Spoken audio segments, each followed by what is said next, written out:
Welcome to Empowering Texas Voters, a journey through voting issues. I'm AJ Cole here with Olivia Justice Countryman, and we are with the League of Women Voters of Dallas. And today we're going to be talking about the difference between voter suspense, voter purging, and getting into the details on what you need to know. So welcome, Olivia. Well, thank you. I'm very excited to be here. This is such a wonderful project. Yeah, well, this is going to be truly, educational for myself as well, because I know there's a lot of nuance on this issue. We get a lot of questions about it. Yes. We've seen people in suspense.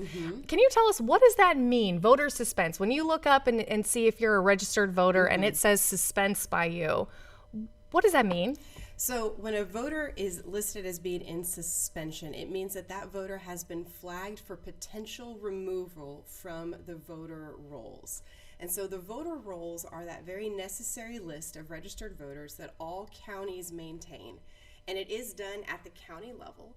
You can see some of the information on the Secretary of State's website, and we can talk about the differences between that. But it is a regular and normal process of voter roll maintenance to be evaluating who's on those rolls. So when a voter is placed in suspense, it means that something has happened to trigger the county's knowledge that that voter may no longer be living, may no longer be still living in the county, may have moved but have not updated their address.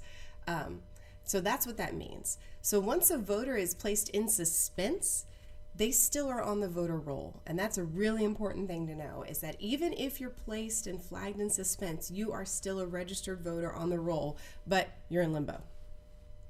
That's an important part. Interesting. Yes. So what do? So you say you're unsuspense. Maybe you don't figure that out until you get to the polls. Oh. What happens? Well, when you get to the poll and you're in suspense, you'll be invited to update your address. So, and maybe we should go back a little bit to talk more about how you get there. So typically the way it happens is you're a registered voter, and then most people are placed in suspense because they've moved. And we all remember to update our address with the post office. We all remember to update our address with the DMV. And then we forget about the third thing, and we need to update our address with our county elections board. Nobody thinks about this, right? You have to update your voter registration with the county elections board. But the county elections board, the county elections administration, might receive a notification, usually through USPS, returning mail, that you have moved. Once that happens, you get flagged in the system. That is typically the way it goes. When it happens, the elections office will send a letter to your old address and ask if you're still there, which is kind of silly. Like if they know that you probably moved and they've received this notification, to send a letter confirming, it's kind of like, all right, but that's the way they have to contact you. They're trying to figure it out. So if you don't receive that letter asking confirmation of your address, that is when you get moved into suspense. You can see your status as active or suspended, or let me see, I'll make sure all of our information is correct, because it is a complicated issue. Right. And not everybody looks up and makes sure that they're still actively registered. I mean, I think most people, you could argue, don't actually check, am I still registered? A lot of people probably assume I registered before, I haven't moved in 30 years, I'm still an active voter. But that may not always be the case. That is correct. So it is part of federal law that the voter rolls must be maintained, right? So people who've passed away have to be removed from the voter rolls. If somebody's really moved away, and they need to be removed from the voter rolls. So it is a normal process of voter roll maintenance. But it is become more aggressive in past years in the way counties maintain their voter rolls. And it really is just a question of aggression, like how on it are they? How much are they in there tending to the garden of their voter rolls? So currently the way it is in the state of Texas specifically is, if you are a voter and you have not voted in 2 federal election cycles, so that would be every 2 years when we have our federal elections in November, every 2 years. If you do not vote in every federal election, essentially you are in danger of being placed in suspense. And once you are placed in suspense and then you miss another federal election, then you're likely going to be removed from the rolls. And that is when we talk about voter roll purging, that's what that is. So it is the removal of somebody from being a registered voter in that place, typically due to lack of voting. Wow. So I told my husband about this too, because I was like, can you even imagine, especially being a young person, you register to vote and life gets busy, and every 2 years, especially those, the other years where it's not a presidential election, a lot of people tend to miss those. Yeah. Sometimes if it's a president being reelected into office, you might miss that one even because you're like, they'll be reelected, generally. Although the last couple elections have been really crazy, that is not something typical that you see. Yes. So I think there could be an argument that a lot of people might miss 2 in a row in normal times. We're not living in normal times right now, so I think we have had higher engagement in voting, but it's just wild to think that only after 2 misses you could be taken off of active status. Yes. So in the past 2 years, just hit you with some stats over here, AJ. So in the past 2 years, as of March of this year, 2.1 million Texas voters were placed in suspense. 2.1 million is 12%. So that is a very high number of voters who are being flagged, who are being put in this possibility of losing their registration. That's a lot of people. So that's one of the reasons why it's important for us to be talking about this now, while there is time to fix it all, while it is time to make it all good and not a problem for people. Right. Yeah. So you mentioned you get to the polling place, you didn't know you were in suspense. Yes. You get there and they say, well, you're in suspense. They can update your information there at the polls, or do you need to have a provisional ballot? What do you do? So if you are in suspense status, you can still vote. Good. So if someone checks their registration the morning that they're going to head out to the polls and it says suspended, they can still vote. Go to the polls, cast your ballot. You will only need to step out of the regular voting line to fill out a form to update your address. So you're just literally going to fill out a form that says, this is my new address, this is where I go. This is what you do if you've moved within the same county, especially. So like myself, I just recently moved from one part of Dallas County to the next part of Dallas County. I updated my voter address, but if I hadn't, I could have done it at the polls, and it wouldn't have been really any big deal. So that's what you do. Once you've updated your address, then you'll be able to have your ballot, you'll vote like normal, clockwork, no problems. Good. Well, is it a problem obviously there are also going to be people who leave the county, and that's a whole other set of issues. Say you lived in Dallas, you were in Tarrant, but you didn't register in Tarrant. Right. So that doesn't work the same if you change counties. Is that correct? That is correct. But you can still vote. So even if you're in suspense and you've moved within the state of Texas, between any other county, you can still vote. Again, you're going to step out of the regular voter line. You're just going to fill out your little address form, no big deal. And you'll be given what's called a limited ballot. And a limited ballot is only going to have those elections that would have applied in both places that you're voting. So that's going to be your presidential. That's going to be all of our statewide offices. So it'll be our senator election this year. And then all kinds of other things. Now, depending on the congressional district and things like that, those could be different things. But you'll get a ballot that is appropriate for both places that you lived. It'll be limited, but you can still cast your vote. And I know a lot of people, we pay attention mostly to the presidential election. You'll still be able to cast your vote for a president. But if that happens, if you are in suspense and you've moved counties, you need to be careful about when and where you try to vote. So it's a little bit of a complication. This is the wrinkle in it. So if that's your case, if you know, I have moved from different counties in the state of Texas, I blew past the deadline because life, and I didn't get a chance to update my information, you still can go vote, but you have to do it during the period of early voting. So don't wait till election day. Go during early voting, and you have to go to the main county elections office to cast your ballot. That is where you can get those limited ballots. So you can't go to your just regular corner polling location in Dallas County. We're lucky we have voting centers that you can generally go to. If you're in this situation, it takes a little bit of admin work on your part. Still worth it. You can still cast your ballot, but you have to go in early voting to one of the main county election, like the main polling location. Wow. Because let me tell you, I mean, we are a car-centric state, but for those that don't own a vehicle, getting to some of those county offices can be near impossible. So that is a really good note. And it has to be during early voting. So at least you have a 2-week window to get there, but yikes. Yes. All right. So let's say the situation is even more extreme. Let's say, especially for college students, this might be a situation that young people are in, is that they're registered to vote in one state, but then they physically are present to go vote in person to another state. Now, hopefully all of our college students know that they can get a mail-in ballot and that they can vote remotely like that, essentially. But even if all of that hasn't happened, they can still go and cast a presidential-only ballot in a different state. Oh, how cool. Yes. So limited, not as many ways to exercise your voice, but still get to vote for president.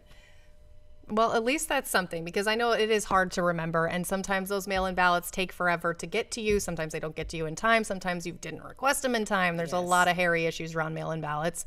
So voting in person is definitely the the preferred way to cast to make sure it gets to where it needs to go. That is the best practice. Oh, my goodness. So another thing I wanted to touch on, too, is how does voter suspense differ from voter purging? We hear a lot about this. And what are the potential consequences for individuals in that suspense status? So are there any consequences other than you just have to go and vote this other, you have to fill out that form, or anything else? I would say for a voter who's been placed in suspense status, the stakes for them exercising their right to vote then in the next election, in this November election, is high. Because we know that once a person is placed in suspense status, they're much more likely to be purged, if not guaranteed to be purged, if they don't vote in the next election. It makes getting to the polls and exercising your voice so much more important. So that's the most important thing to know, is that once you get placed in suspense, you're flagged, and it means you need to use it or you're going to lose it. You've got to use your vote, or else you're going to potentially be removed, be purged from the voter polls. Wow. Yeah. Could you imagine if the draft worked that way? Haven't checked in 2 years. Haven't checked in 4 years. I guess I'm off the list. Right. That'd be nice. No, and this is one of the only things that we use this on. So that is not typical. You don't get removed from your driver's license. No. If you Wouldn't that move. be nice? You think about all those people and all the time, they're like, you don't even know the laws around here. Why aren't you purged from your driver's license? Yeah, no, but we do this in voter rolls. And a lot of the aggression that comes behind this is built on a misconception that there is this loosey-goosey way to vote, that it's a loosey-goosey. People are just walking in and casting ballots, and there's just nobody's checking these things. You don't even... Those things are demonstrably false. They are proven false every time someone has looked at it. We've got evidence of statewide investigations that are being done that have proved that there is no rampant illegal voting, and those investigations are done by the people who are now saying we need to be aggressive about voter roll purging because of illegal voting cast. And I'm just here to say that there's been no evidence to substantiate it. All the lawsuits that have been brought based on that exact same thing have been put to the test in the rules of evidence in our courts of law and have all fallen down. These are not true. It's just not true. No. And so when we look at our public officials who are advocating for this aggressive voter roll maintenance, there really is, it's a solution and it's an administrative task that seeks to fix something that is not a problem. And that is where we have to be careful. This is where it takes the onus on us to be just as aggressive in exercising our rights. Yes, 100%. I mean, there are so many issues that we can look around and say, well, we can all agree this is an issue. Why are we working on something that is a non-issue? Yes. Yes. We got real problems. Yeah, please can we work on those? Let's work Thank on those you. Real problems, please. I think everyone in Dallas can say that the driving here is a little bit wild. We got real problems. Yeah, statistically bad problems. Yes. And the populations that are most vulnerable to this happening are those people who don't live in a suburban brick home for the past 35 years. It's people who've been like me, I've lived in a lot of apartments. I've moved around a lot in my life, and having to remember to update. You're calling your insurance company, you're calling the credit, you're calling everybody to update your information, and remembering to add your county elections board. is it's just another thing on the list. It's very easy to forget to do. And so when you're a person like myself who moves around, who has moved around, maybe you're housing insecure, it leads you to be much more likely to be placed in suspense and then to be purged from the voter rolls.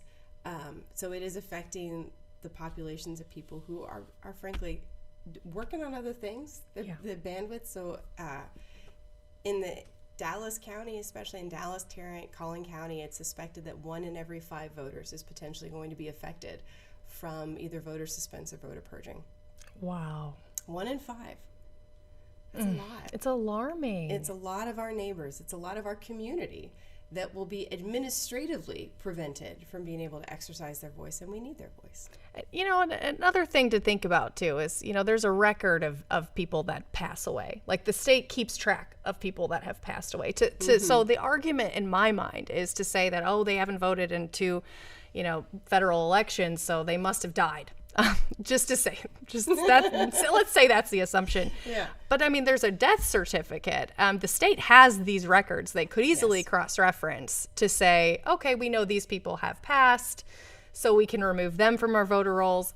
So it just seems, This is one of our problems that we have, and I believe it is a difficulty of siloed information.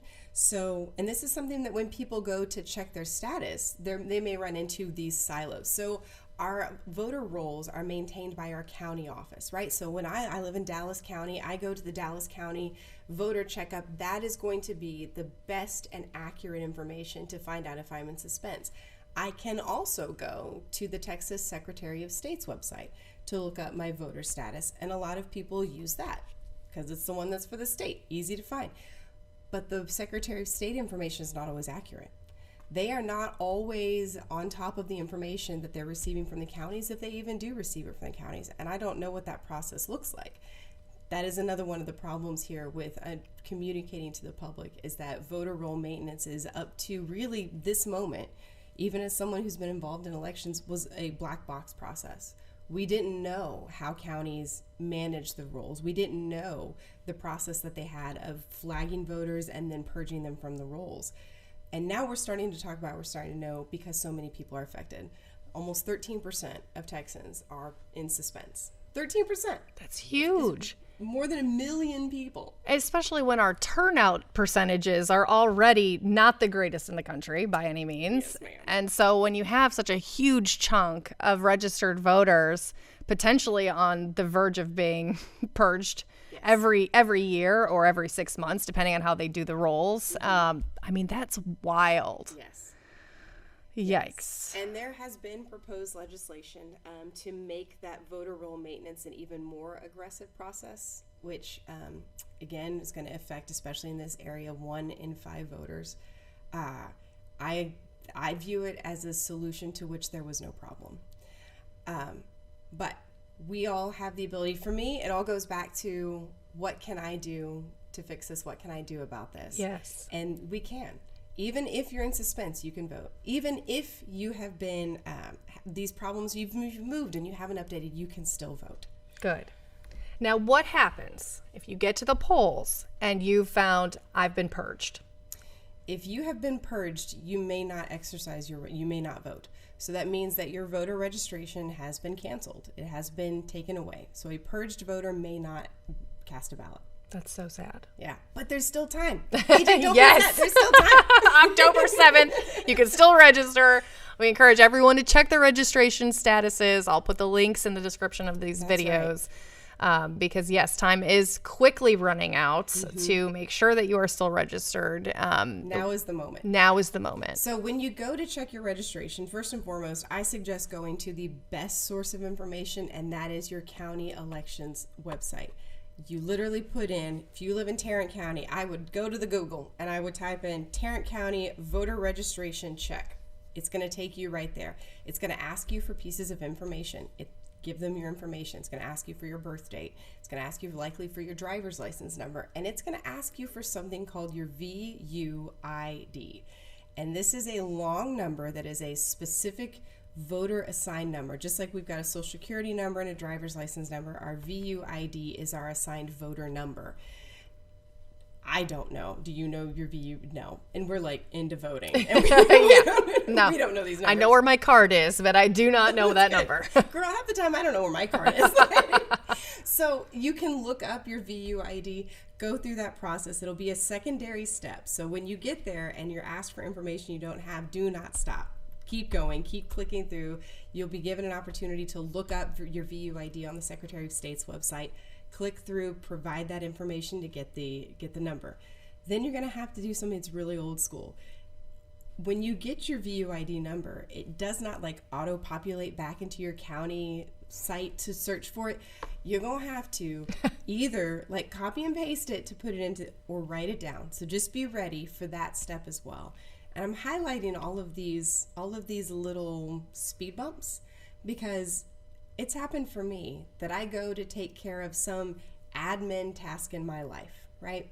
And something comes up and it wants a piece of information that I don't have. And I go, I got 100 other things I'm going to do, like on to the next item on the list. And it is very easy to let that speed bump stop us from getting over it. But push on that accelerator, get over it, get over the bump, and keep clicking through to get that piece of information, because then you're going to be given notice of whether you're in suspense, whether you're an active voter, or if you've been purged. If you've been purged, you just need to re-register. Okay. If you're in suspense, you just need to go vote and update your address at the polls. Whew, putting a lot of work on people here. We got like a two-step. Maybe we need to like frame it as a Texas two-step. Like you check your registration and then you do something about it. It's a little too cutesy though. I mean, like, why do we have to go through all these hoops? But you know, it is what it is. It's the reality of the situation. Yes. And we want to help as many people be able to exercise their right to vote as possible. So this is very, this is very important, because I've already run in myself to several people who have been in suspense and had to help them through that. Like, yes, you can still vote. And, we are seeing more of that because there are millions of people who are in suspense, which is wild. 12% of Texans currently in suspense. Fixable, right? In this moment, it is fixable. Yes. Yeah. That's a relief. I love the positivity. I did want to ask also, I don't know if I've mentioned yet, but it is something we talk about here and there about voter caging. What is voter caging and what does that mean exactly? Can you tell me more about voter caging? Because that's a little bit different, right? That's kind of how we manage the rolls a little bit. I actually don't know what voter caging is. Oh my goodness. This is a term I'm unfamiliar with. Okay. Well, tell me what you know. So what I have heard is that this is part of the like little postcard or something. Like this is a tactic that can be used by anybody to manage the voter rolls. And this strategy, I think, is along the lines of what you were mentioning earlier, of people getting a postcard in the mail from the elections office saying, do you still live here? And if so, in tiny print, mail this back, sign this and mail this back to us, which a lot of people might see and just think it's spam, throw it away, don't even deal with it. Yes. And so it is my understanding that it kind of puts these voters into like a cage of like, they don't really realize what they're supposed to do because no one's ever told them that they're going to get this postcard in the first place. Oh, absolutely. Yeah. Okay. So yeah, what you're talking about is exactly what we were discussing in the process of suspense. So when the elections office receives that flag, that piece of information that flags for them that perhaps you've moved, the piece of mail that they send you is this. Yeah. Right. So that is what a person's supposed to do. It presupposes, number one, that you still live there, right? Like not even getting beyond the whole, did you read it to sign it to do the thing back? But it presupposes that you still live there. And most people are placed in suspense because they no longer live there. Right. So it's kind of but I hadn't heard that term for it before, the caging. Okay. Yeah, it's a relatively new term that I've only heard a couple times. And I know that another lady on our board was like, hey, are you going to talk about that? And I said, you know what? I will mention it. I'm not sure. I'm still pretty new to that term myself. Yes. So I'll mention it and look forward to the comments on this video in case anyone else wants to add anything to it. Absolutely. But I think doesn't that point to something like I've been doing voting rights work since... we're coming up on 10 years now, and I've done it both in a legal capacity, I've done it both in an activist capacity, and just in someone who understands and is interested in this. And this year is the first time that I'm having to learn about voter roll maintenance, that I'm having to learn about these processes of suspense and purging, and they are not new. But we're at a point where we're starting to pay attention to these things. And I think the main reason for that is, well, probably two, is that number one, we care. This election means so much. This election means so much to so many people, and it matters that we all have a chance to vote. And number two is that these tools of voter roll maintenance, which are a normal admin task, are being used in a more aggressive manner. And we're all a little looking at it as is an aggressive maintenance going to prevent people from exercising their vote in the election that we all care about so much? Right. I mean, it is just wild.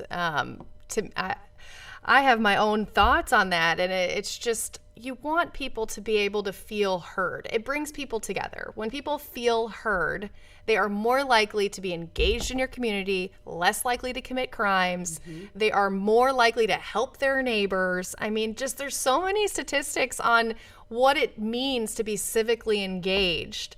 And to take away people's voice, I mean, you're basically setting people up for not being good neighbors because they feel disenfranchised. Yes. That's terrible. It is terrible. When you're going to get me to wax philosophical here about that. I mean, to me, the opportunity to vote and the foundational principle of democracy is that everybody matters. Yeah. That everybody matters and our voice all matters. And I just want everyone to know how much they matter.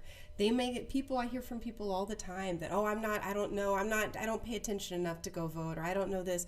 There is no prerequisite of knowledge base. Nobody's asking you for your credentials. Nobody's going to be like, well, show me your high school diploma when you go to vote. No. Yet. Thank goodness. Thank goodness.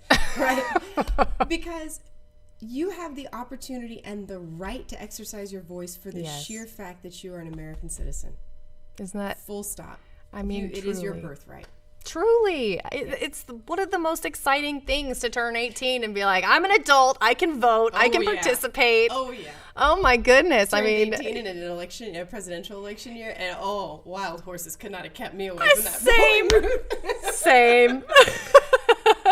It was an exciting time. Yes. So, I mean, it just breaks my heart to think some people are going to feel left out, unheard. In a time when we really desperately need to all come together and participate. So, yes, absolutely. Well, and for me, action is always the antidote to my frustration. If I get frustrated with the system, I'm driving around on these roads and I'm going, boy, I really feel like the civil engineers could have done us better on this one. Or I'm frustrated with anything. The best thing to do is to take action. And for me, my primary source of action is the ballot box. Yeah. Makes me feel better every time. 100%. Getting that sticker at the end, I voted, is like, I take a picture of that every time. My victory badge. Yes. Oh my gosh. Well, I want to make sure I got to all of my questions. I know you've talked about a lot of things that already answered a lot of my questions. So I would just want to see, looking ahead, what do you see as key priorities for advocacy efforts aimed at addressing voter suspense and promoting inclusive voter participation in our democracy? What are the solutions? What do we do? Where do we go from here? I mean, I think the first thing we do is we all work to the best of our abilities, to the extent of our abilities, to make sure everyone votes this November. Voting this November is if you don't use it, you will lose it. If you're in suspense, go and vote. You'll get yourself taken out of suspense. If you have been purged, register, go vote. You'll be not put in suspense because you've participated in a federal election year. So voting this November is the number one thing to do. The next big round of purging is going to happen in December. So that is when the elections committee boards are going to start looking at the list of people who were in suspense and then who did not go vote. And then those people will be removed from the rolls. So really voting in November is the number one thing to do. When the legislative session gets started in the spring, there is likely going to be additional legislation that it will be put forward. There was one, let me see, get the name of the bill correctly, but it was SB 260. And it was a proposed bill. It passed through the Texas Senate. It was not taken up in the House before the end of the session. But it is going to essentially have a very devastating impact. It's going to increase the aggression of removing people from the rules. It's going to add those speed bumps, add those barriers to people being able to maintain their registration and their active voter status. So when that comes down, there will be opportunity to contact your representatives, express your opposition to continuing to put in administrative solutions to non-existent problems. Well, that's really good to know. So everyone can keep an eye out for that. I know that there's always new voting laws proposed and legislation coming through. So we just have to keep up with it. And we, the League, will continue this podcast and sharing any updates and new information that we get, of course. But right now, again, I want to stress through October 7th, register. My preference is you register to vote in person with a VDR. So look up, you can follow the League of Women Voters of Dallas on Facebook. We have all of our events there. You can, of course, go to our website and check out the events. We have voter registration drives all over Dallas County. And it's not just us. There are League chapters across the state, across the country to register voters. So even if you're not in Texas, check out your local League chapter and see what events they have around town and get registered in person so you know that your registration cards are making it to the elections office. Because when you mail in your registration, especially now getting so close to the deadline, it may not make it there on time. Just even the post office has said, sometimes there's delays. Stuff happens, and when you do it in person, those VDRs are held to such a high standard. They are required by law to get that sheet over to the elections office. I think it's within 5 days. Otherwise, they face prosecution. So it is a very serious thing. So I recommend everybody register in person. Check your voter registration status. If you're in Suspense, absolutely go vote. This has just been wildly informational, Olivia. Is there elections administration? Keeping lists of people. I mean, who would have thought? They're just the changes all the time in the last few years, especially. They've just been tremendous. Yes. Is there anything else you wanted to talk about today before we cut loose? I'm going to add a bunch of information in our description on this podcast too, because I know that there are special links where you can check your registration status, go to the counties. I'll list Tarrant and Dallas and all of our surrounding counties as well, so people can check that out. Yeah, I would just want to leave with this.